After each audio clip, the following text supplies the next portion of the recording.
after a season and a half of missing in action, we finally catch up with Daniel in one of the show's best episodes yet. Don't change the channel, don't touch that dial. We got it all on UHF. Take off the sneakers.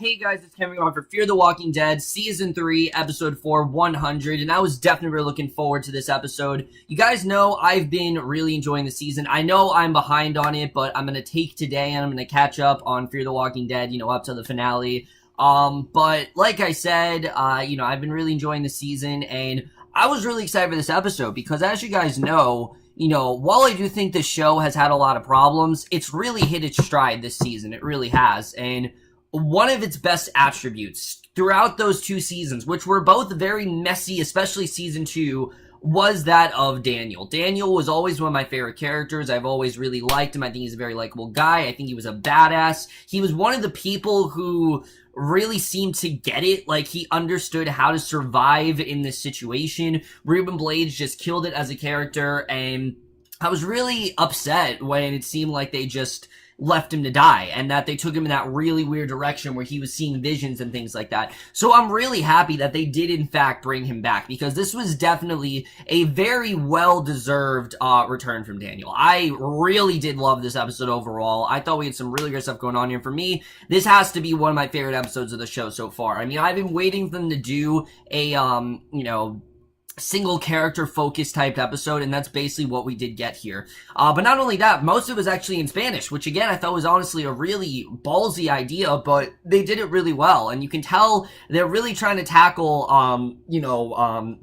more character stuff this season. Again, I think this season is just really hitting its stride this year. But let's just get into it. So we start off, we see a bloody Daniel. He wanders an empty street, struggling to remain hidden from the walkers, and he scurries under a car. And before the walker bites him, this dog just starts barking and chases her off, and he watches with blurred eyes as the man then punches a long nail through another walker's head, saying, "With this holy unction and his tender mercy." And the man then pulls Daniel out from the other side of the car and asks him his name. And he tells him that he is Ephraim and he has water for him, but the bad news is that he's going to have to walk with his injured leg, because, he has a very bad stump in his leg, and he jokes that he is the 5th beetle when Daniel thinks that he's joking about the water because he looks at his watch and told him it will come at any time.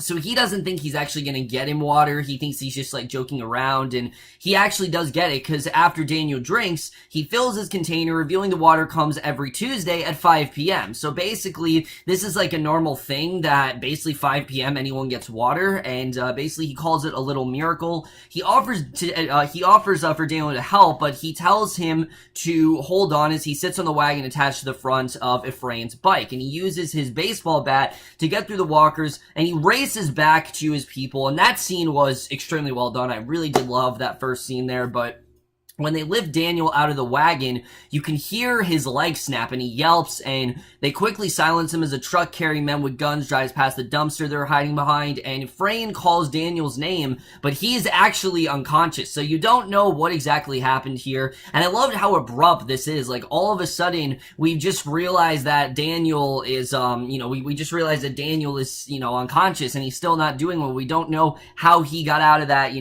fire and everything. How could he have possibly survived that? I loved how ambiguous this really was. I loved how intriguing this really was, and this in general really does set up a really great catch-up episode.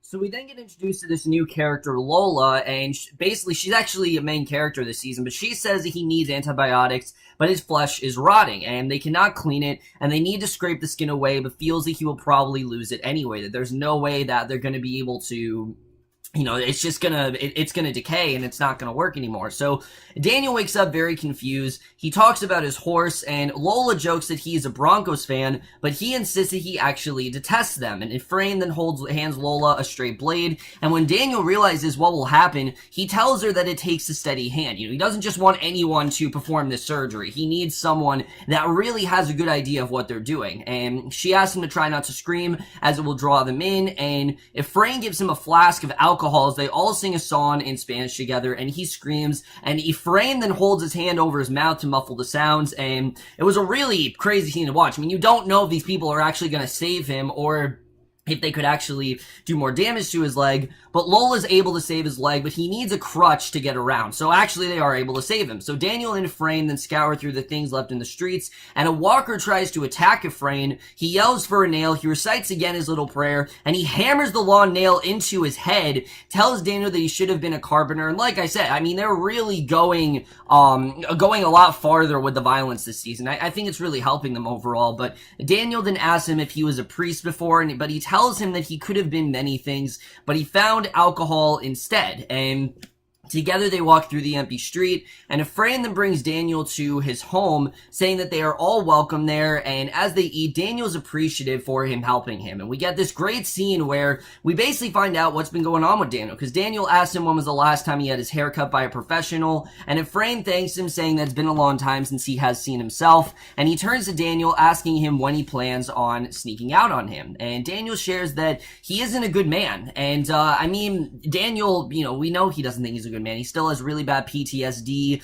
from, things that have happened before, and he really doesn't think very well of himself. And, this is not new information. We've known this for a while, that Daniel doesn't really think he is a good guy. He thinks in general that he's a very flawed individual, and he just doesn't really think highly of himself. And again, this scene really does show that. So basically, he talks about how, when Ephraim feels that there's something inside him rotting more than his flesh, he admits that he's done really terrible things, and he feels that it's his time that he pays for all the people that he has murdered. And now it's kind of making sense why he was seeing all of those visions. It's not that he was just going crazy. I think he genuinely is feeling like he owes a debt to them, and basically, Ephraim is shocked that he's killed so many people, but he observes that it's not the killings that are weighing on his mind. And Daniel shares how he came to LA with his wife and daughter, giving up being an officer and becoming a barber, never revealing his past to his wife. He never told his wife anything that he did, and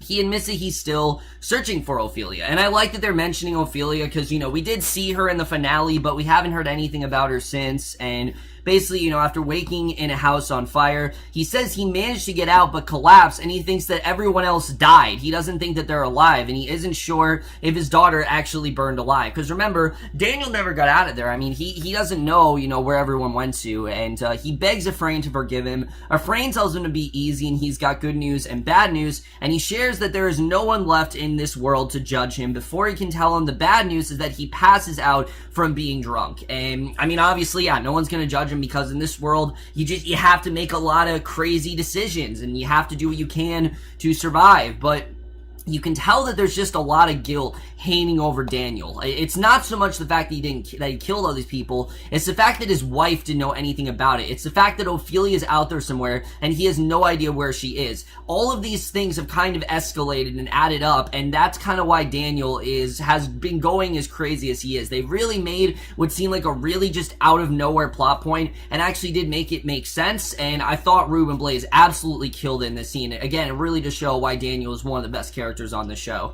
So Daniel then covers him with a blanket, and he leaves with his crutch and a lantern as a storm rumbles around him, and he uses his crutch to kill a walker, which that was badass. But when a second one comes, he then breaks the crutch and gets on his knees and recites the rosary, and this lightning bolt then comes down, zaps the water as Daniel lays at the water's edge, and two men are then at the sewer, and together they lift what is in the cement cylinder, and they laugh when they see the walker with the lightning burn on his head. And Daniel then pops up from behind the dead walker. They take him with them, and Lola then arrives and tells them that they were actually right to hide him, and she welcomes him to Gonzalez Dam, revealing it's almost fully operational. And he's shocked to learn that everyone is dying of thirst, yet the dam does still work. And her new boss Dante is actually distributing the water, and of course, we've met Dante before, but basically, he distributes the water his way, and once inside the building, she hands him a uniform and tells him to act like they don't know each other, and then this is the first time they're meeting, that he came there specifically for work, and that's it. So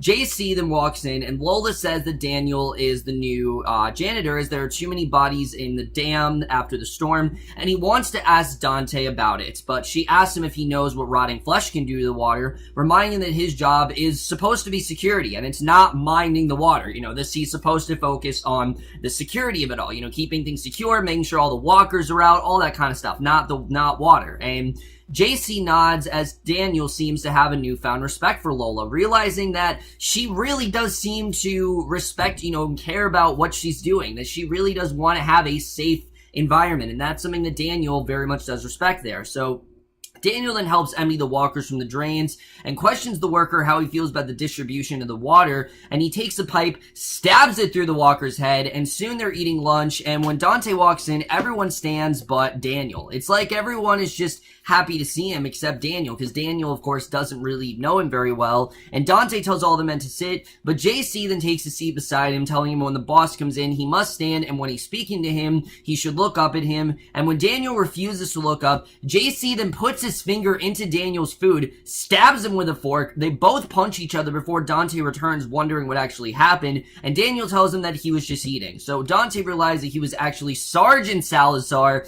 NCO Salazar, Lieutenant Salazar from San Salvador. So he has a huge history with Daniel, and there's clearly some sort of tension between these two. And I love the way they set this up. And he tells JC that he should watch who he picks a fight with, as Daniel is a killer trained by the CIA. And again, Griselda and Ophelia know nothing about this, and he orders his men to move over as he welcomes Daniel, the communist killer, because, that's who Daniel was. And Dante then walks and he talks with Daniel, explaining his operation, and he asks him what he wants and needs, and Daniel asks if he could lend him a jeep as he's looking for someone, of course that being Ophelia, and Dante then asks him to stay and help him, that a man of his talents deserves more, and he promises him that if he helps him, he will in fact give him the jeep in exchange. So Dante's then looking for one thief who has been eluding them, and Daniel quickly realizes that they're looking for Efrain, and they smash through the gates, and Efrain, who was rescuing him earlier, and I love the way this was done when we realized that Efrain actually is a person that is their target. And luckily,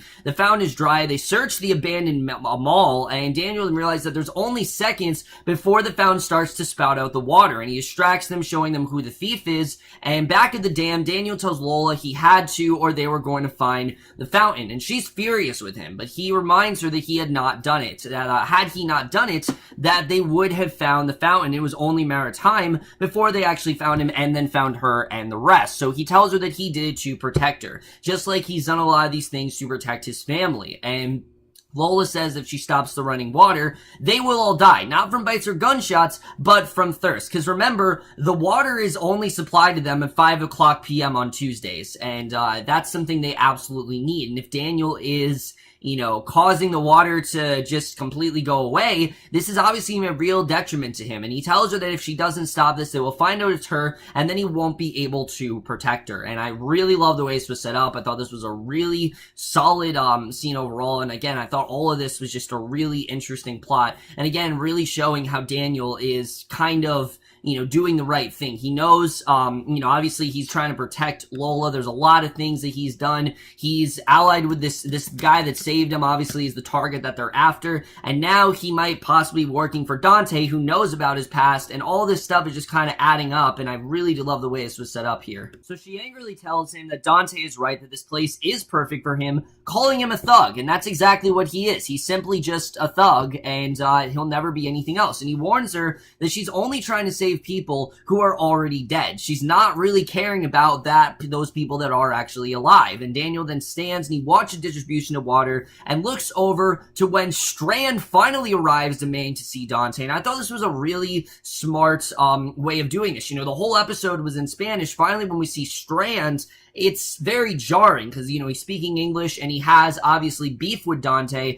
and Daniel arrives at Strand's cell handing him water, and when Strand then chugs it all, Daniel says that he told him he'd be his guardian angel, and Strand then realizes that it's Daniel who demands to know if Ophelia is still alive. And Strand says they all left the compound and she's alive, but holed up in a hotel down the coast, and it'll take about a day to get there. So Strand then tells him to get out of there, and he will take him to her, and Daniel calls him a son of a bitch. He doesn't believe him, feeling he would say anything to save his life, and that's, again, I've always loved the tension between Daniel and Strand. Daniel has never really believed what Strand has said. Why? Because Strand has never been really looking for their best interest. I mean, think about it. Strand's the reason why they went to Mexico. Strand's the one who got them to that shady woman.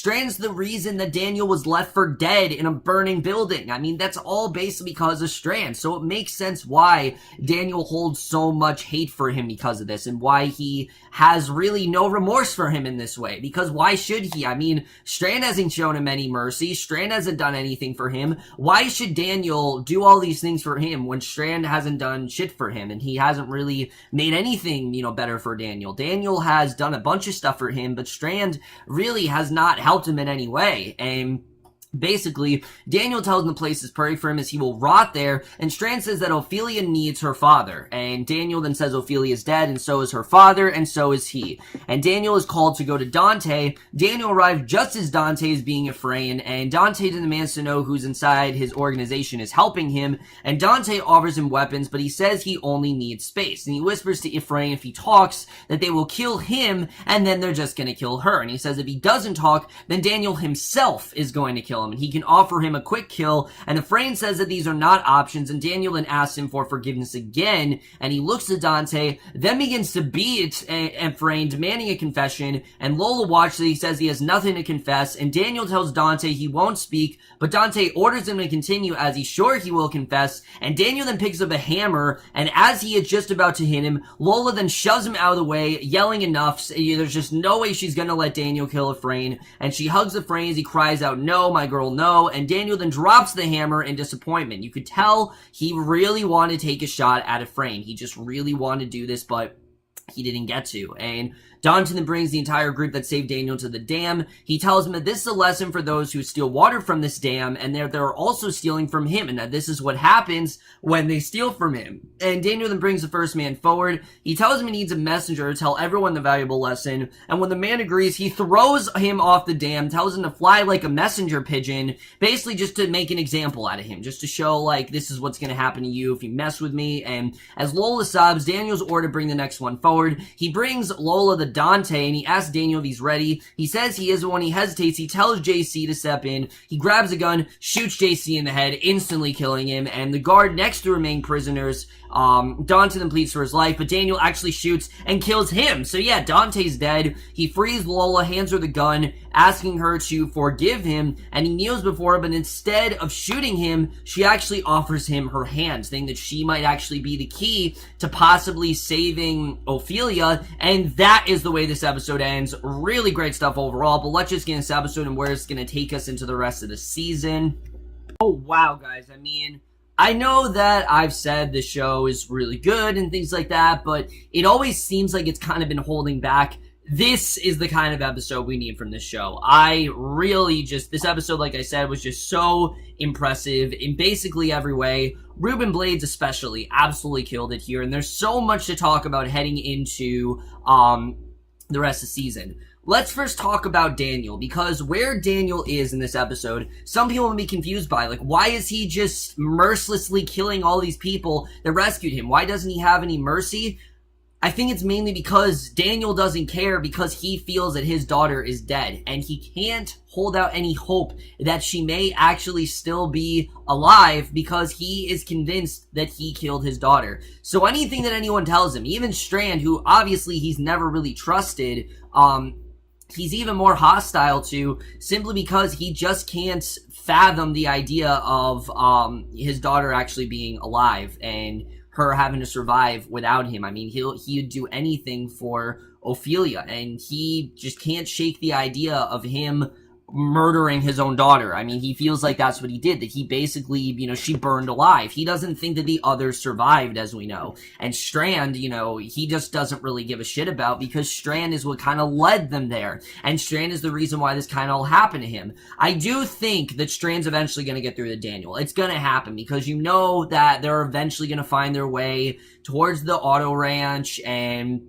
you know, they're gonna find Madison and things like that, and they're gonna have a whole reunion, and it's gonna be great, but I do think it's gonna take a while. I think, we'll see what ends up happening with Strand and Daniel, but I do think this will definitely take a while for him. We'll have to see the way all that really does play out. And as far as Lola, I'm really liking this character so far. It seems like she really is doing things, you know, for her friends. She obviously allied with Dante, but she doesn't seem to care that Dante died. I mean, she even gave her hand to Daniel. You would have thought that she was gonna kill him, but no, she actually wants to save him. And I don't know if maybe she has an idea of where Ophelia is, or maybe that I kind of got it as she thinks he needs saving. Like, she can tell that he's hopeless and that he doesn't really know what happened to, you know, his daughter and the whereabouts of her, that she feels that no matter what happens, her job now is to save him and make sure that he's reunited with his daughter. That's kind of what I think is going on there. And that's something I really do like about Lola so far. She seems very good-natured. She's not just gonna kill someone. She will kill someone if you know, she has to, but it does seem like she actually does want to help Daniel, and I'm really interested in seeing where this is really going to go. It's a very unexpected partnership here of Lola and Daniel. I mean, I never really thought that we get something quite like this. Hell, I didn't even think they'd keep Daniel, you know, Daniel would be alive. I thought he would have died, which I'm very happy he did. And after this episode, I am so happy that Rubén Blades is still on the show. He absolutely kills it as this character, and I really hold his character to a very high standard after this episode. I mean, he is just such a badass, and I love what we got with him here. But now it makes sense why he's been seeing all those weird visions of Ophelia dying, because he feels that he is responsible and that he is going to be, you know, responsible for her death. And it's really sad that he thinks that. But that's kind of what it seems like he feels, like he's going to be responsible. No matter what happens, he feels that her death is going to be on his hands. And, I think it's going to be very interesting to see where that's really going to go. I definitely am interested in seeing really what's going to happen there. You know, eventually they are going to get to Ophelia, because we know Ophelia is in fact hiding somewhere in Mexico, probably trying to track down Daniel, but we'll have to see the way that really does play out. Overall, guys, this was one of the best episodes of the show so far. I really love this episode. Like I said, I think Rubén Blades absolutely killed it. It was a very simple story, but it was a great story about, just about guilt and about, not vengeance, but about hopelessness and kind of the quest for peace. And that's kind of what Lola, I think, wants to do for Daniel. I think she's going to try to help him find his daughter in hopes that this will give him hope again, because he clearly is hopeless. And, you know, he didn't really care what happened to anyone because he felt like he should just die. When he told Strand that we're both dead, I think he implied that as we both should be dead. We should not be alive. You know, Daniel should be dead, and he doesn't know why he is still alive. And I think it was just really powerful stuff overall. Rubén Blades absolutely killed it. Like I said, this has to be one of the best episodes of Fear the Walking Dead so far. Maybe the best episode we've had of this show. And I'm definitely going to give Fear the Walking Dead Season 3, Episode 4, 100 an A-.